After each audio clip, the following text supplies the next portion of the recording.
Oh, can I tell you about a book that I've been recommending for years? The book is called The First 90 Days by Michael Watkins. And if you are into leadership books or just a self-help book junkie, and I know some of you are, no shame, I'm here too. Maybe you've read it or it's like sitting on your nightstand, like staring at you. Most people think that this book is about starting a new job, what to do in your first 90 days as a new leader. No, it's actually not. This book, it's about transitions. And right now, end of quarter, jobs being redefined or restructured, or a lot around you has changed, even if your title hasn't. You don't need a new job to do a 90-day reset. You just need to decide that you want to start a reset. And I'm here for it, right? Before we go any further, if you've been wondering whether people at work actually are seeing what you bring or just counting your availability, take the quiz that's in the description. It's a great place to start.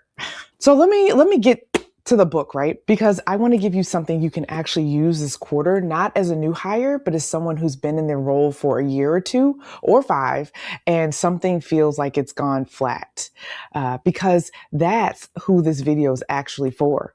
Not the woman who just got the offer letter. No, the one who's been sitting in her role or in the same building for about 3 years and can't remember the last time she genuinely felt energized by her work. That woman, you need this framework more than a new hire does. So Watkins, he goes into basically a lot of different details about things that you should look for in that first 90-day period, because it's an important window for you to establish how you're going to operate, what are your priorities, and who's going to help you achieve them in those environments. You get those 90 days right, and then momentum starts. If you miss them, you spend the next year correcting them.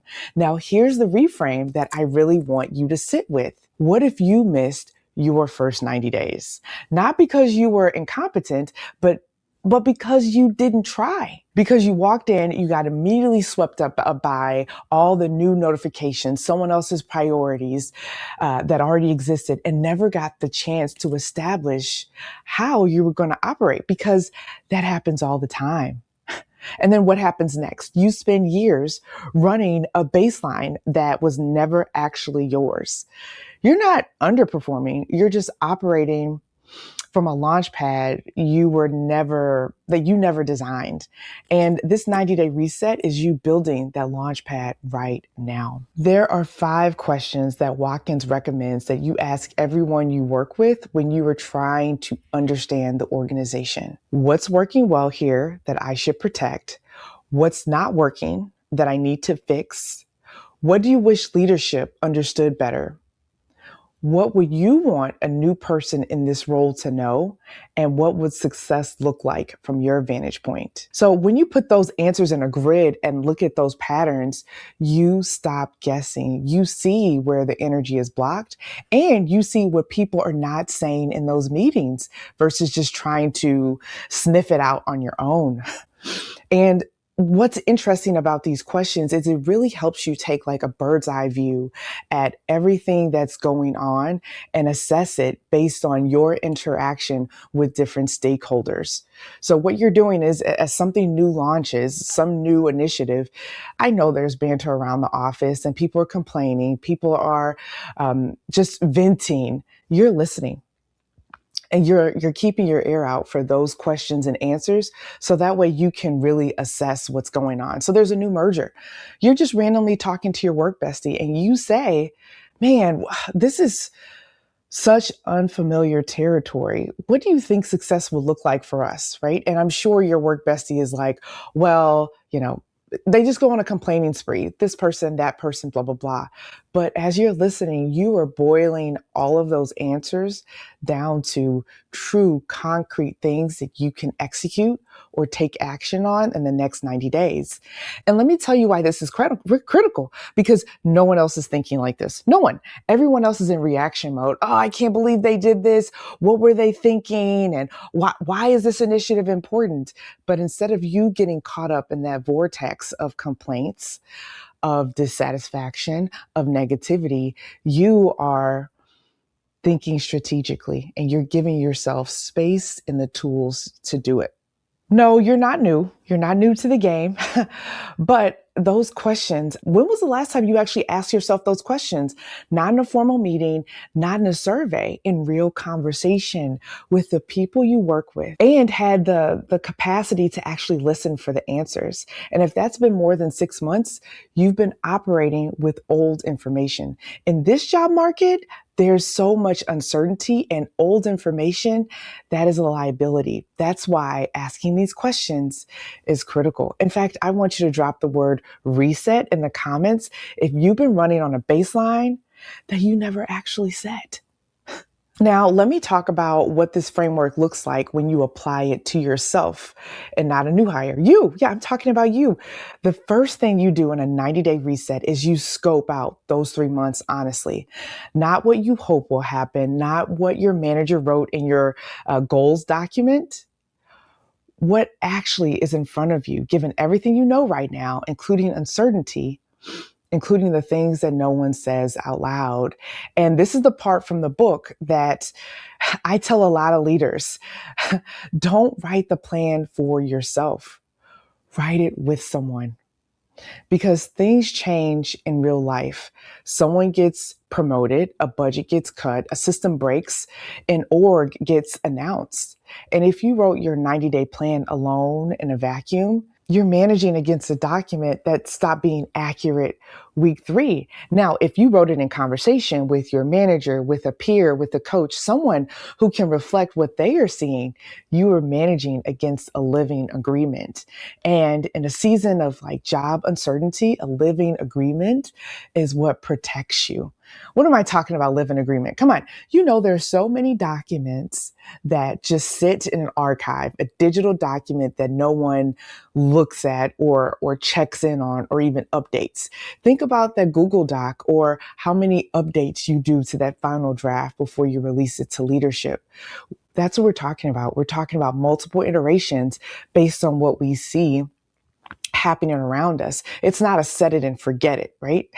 We want to update it and keep it updated frequently. We are going to deliberately navigate in a way that people can see. And you know what? Here's what it looks like practically. Block 2 hours this week, not for tasks, for reflection.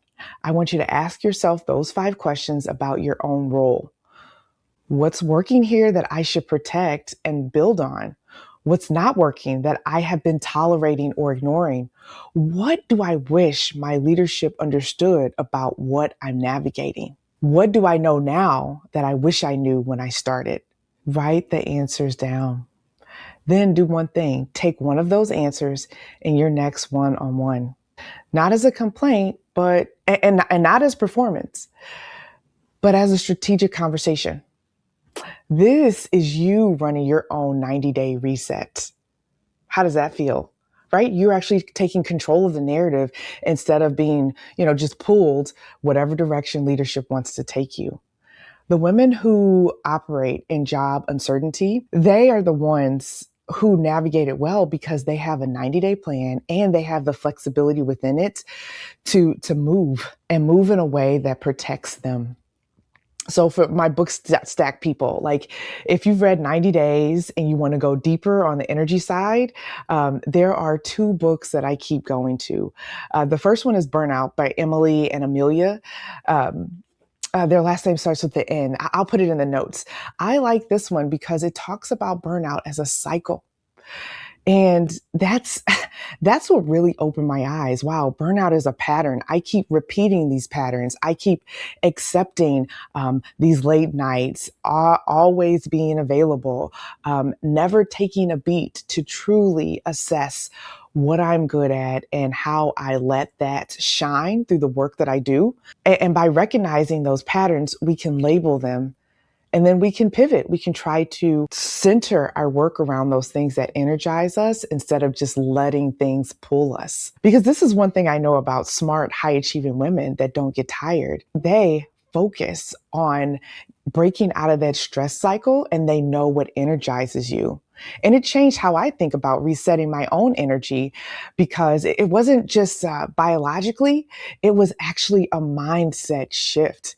It was me saying, you know what? I have back to back meetings. I'm actually going to hit Control Alt Delete. I'm going to stand up. I'm going to leave my desk so that way I can just reset my mind. I can get away from these four walls and give myself permission to think strategically, space to think creatively, space to just let my mind drift. That was me breaking that burnout cycle. And this is what we're doing today, right? We are focusing on ways that we can break out of the burnout cycle and manage the things that are in our control. I want you to pick up this book because it has a lot of insights in it. And I want you to see this as your leadership reset, not something motivational, but something that's structural. You are not waiting for a new opportunity to reset. No, no, no. You are the opportunity. Right now, this quarter, with the role that you have and the team you have and the uncertainty, you are navigating. The women who come out of this kind of market stronger are not the ones with the clearest path. They are the ones who got deliberate and intentional when everything felt fuzzy, who ran their own 90-day reset instead of waiting for it to be handed to them. If you've read this book, the first 90 days, or if today you finally picked it up, drop your thoughts in the comments and tell me, are you in a season of need of a reset? Come on.